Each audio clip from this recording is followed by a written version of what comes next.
Hi, and welcome back to my channel. Thanks a lot for joining in. My name is Mike Venema, and in my last video I mentioned that what I'll do in these videos is present the message that I gave on the previous Sunday morning that I gave at my church, maybe with a few changes.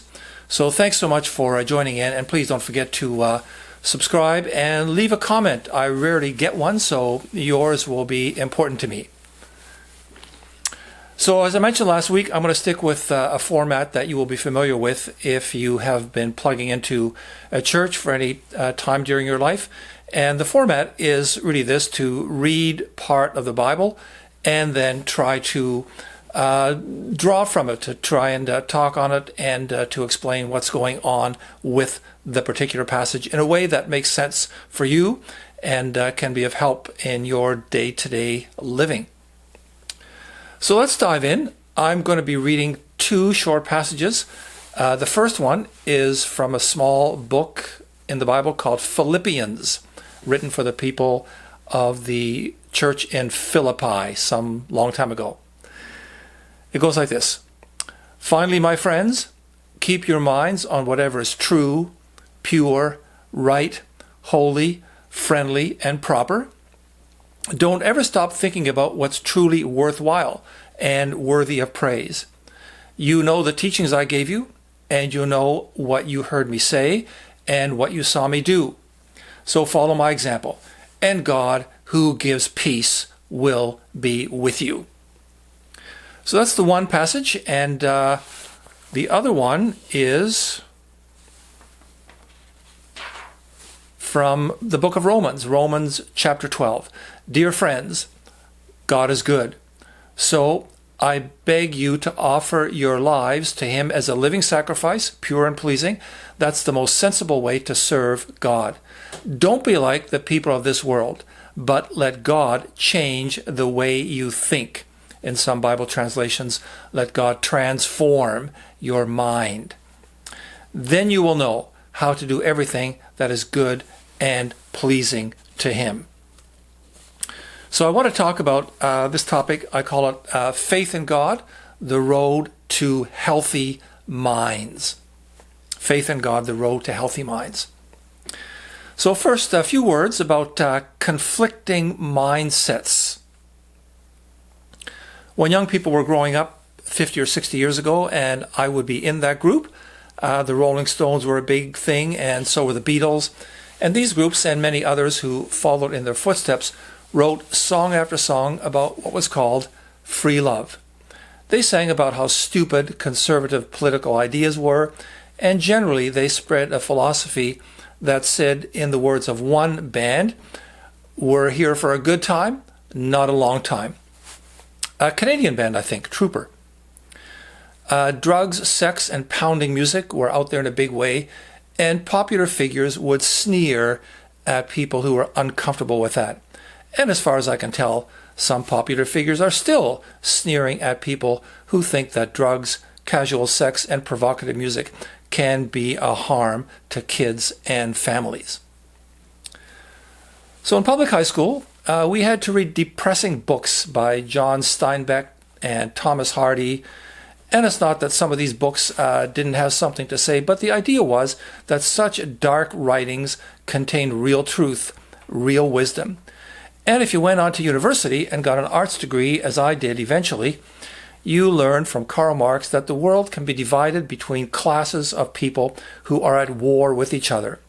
Business owners at war with workers, feminists at war with the patriarchy, and oppressed blacks at war with oppressive whites. Well, because also people are by no means perfect, as we grew up, we observed that sometimes people did not very nice things. They lied to their parents, or cheated on their boyfriends, or plagiarized on their essays.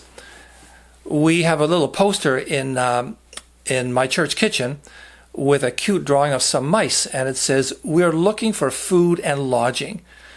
And there were a lot of ideas swirling around 50 or 60 years ago that were looking for food and lodging, for brains to inhabit, and for people to feed them. But on Sunday mornings, I was exposed to a different mindset. Every Sunday in church, we heard the pastor say the 10 Commandments.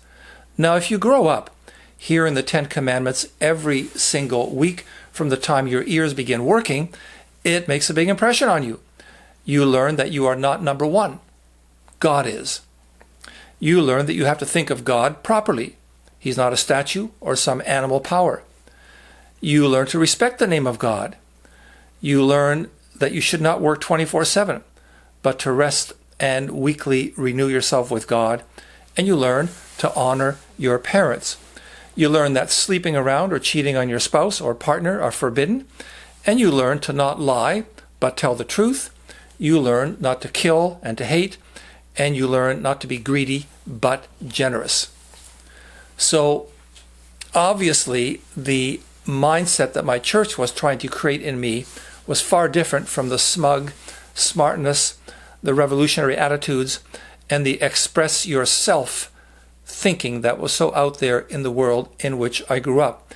And today, I thank God every day for the hard-working believers who required that the pastor of our church read to us the 10 Commandments every week. Well, what about today? Well, the world has changed a lot in several decades, but on the other hand, if you look deeper, things have remained much the same. Today, people are concerned about race, inclusivity, equity, gender, colonialism, but from my reading of history, race and colonization of one form or another, inclusion and exclusion, sex and gender, wealth and poverty, equality and inequality are always issues. And from my observation of history and people, today, people always have issues with lies, gossip, violence, theft, crime, false worship, substance abuse, plagiarizing, assault, and letting others suffer. We live in a world in which popular people continue to spread misinformation about relationships. Taylor Swift sings in what is reported to be her biggest selling song, Blank Space, "Love's a game. Want to play?"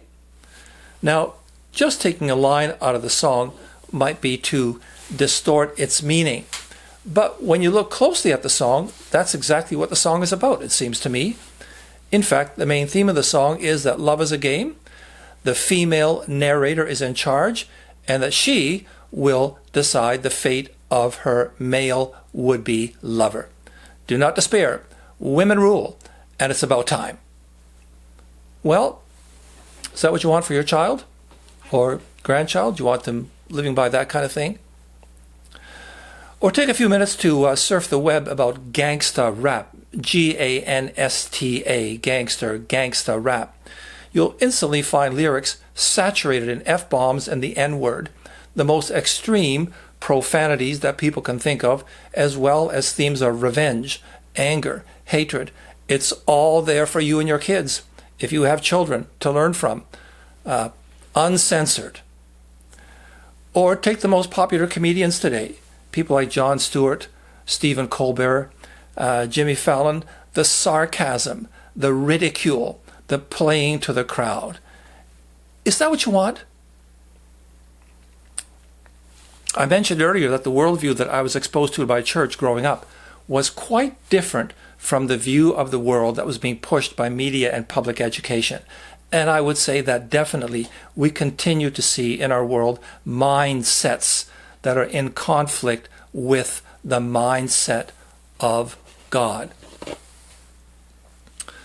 Well, what to do? What can be done to restore the mind, to renew the mind, to construct or to rebuild our thoughts so that they become healthy? Well, I would say it would not be such a bad idea to first memorize the 10 Commandments. They can be a bit difficult to digest at first, and that's because the sternness of God comes through in them. But don't worry about a little sternness. Worry instead about what happens to people who live in defiance of these commands. Their lives are ripped to shreds. Their kids will not want them around. Their spouses will leave. They will worship themselves and their achievements. Their finances will go down the drain, and they will have low resistance to their addictions. I meet people like this all the time because each week I spend a lot of time with people who've been convicted of crimes. But following the Ten Commandments, you can relax. Well, I mean, not totally, but you can relax a lot more than if you steal, hate, lie, and toss God out of your life. Second thing we can do, from Romans 12, we discover this. Give your life to God. Offer your life to Him. Many years ago, I went to a Christian university, Calvin University, and it's a place of higher education. It's not where I got my degree, which came later, but a place of learning, of ideas, degrees, and all of that. But the motto of the school is not about ideas, reason, the thinking mind.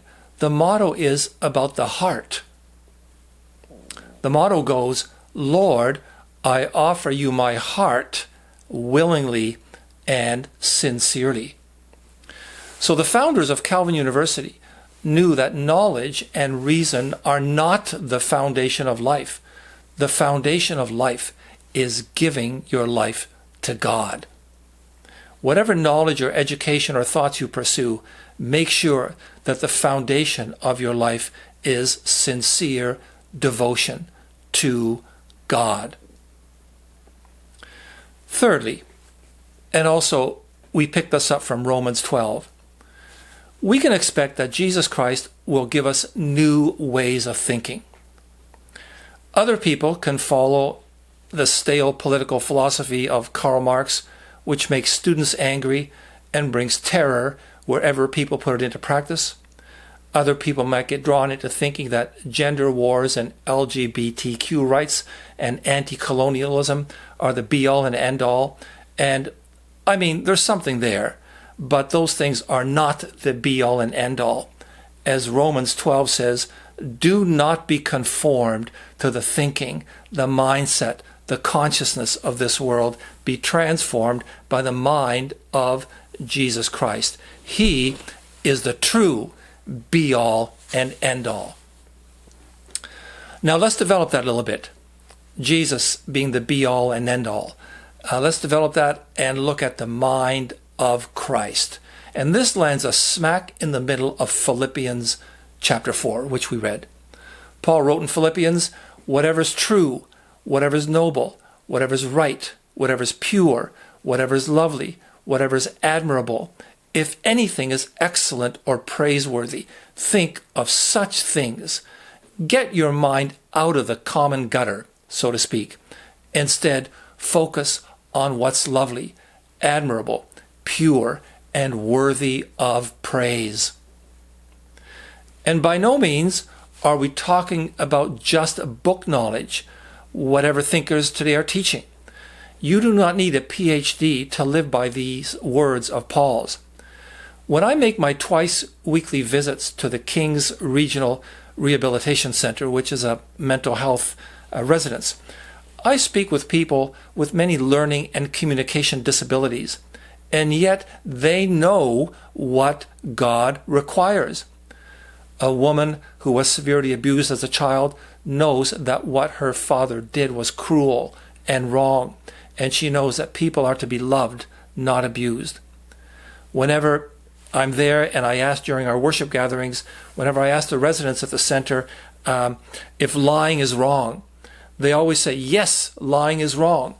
And actually, it might be more likely that someone with a PhD will babble on about lies being permissible when you're protesting on the streets against the police or against some other aspect of society. In my experience, the so-called ignorant of the world can have a sound mind if they know the laws of the living God and live by them. But it seems to me that sometimes the so-called enlightened and educated people create memes and structures of conflict and violence. Many unlearned people, like my mother, or friends at community shelters, and the repentant inmates in your nearby penitentiary, know the truth. The people who've given their lives to God are on the right path. The Apostle Paul, who spent his share of time in jails, and who spoke also to the learned philosophers in Athens, wrote for the educated and the educated and the uneducated alike. He put it this way, we just read those words, whatever's true, noble, right, pure, lovely, admirable, excellent, or praiseworthy. Think on such things. And if you know something to be false, don't let it influence you. But if you know something to be true, focus on that. If you know that something is evil, stay away from it. Focus your attention on things that are good. If you know that something is immoral, like the antics you read about in celebrity gossip magazines, stay away from their influence. But if you know that something is pure, support that. Celebrate not things that are degrading, but things that are lovely. Not things that you know are not worthy of your attention, but people and things that are admirable. Not things that celebrate stupidity and sloppiness, but things that are excellent. Friends, will this change your TV watching habits? Probably. Will it affect what books we have on our shelves? Of course it will. Will it affect whose music we dance to? What films we purchase? Who do we allow to entertain us? Do we get caught up in the angry words of many YouTubers? Or do we search for people who discipline themselves when they are in front of a camera and take care to be gracious and trustworthy? Friends, live for the long term.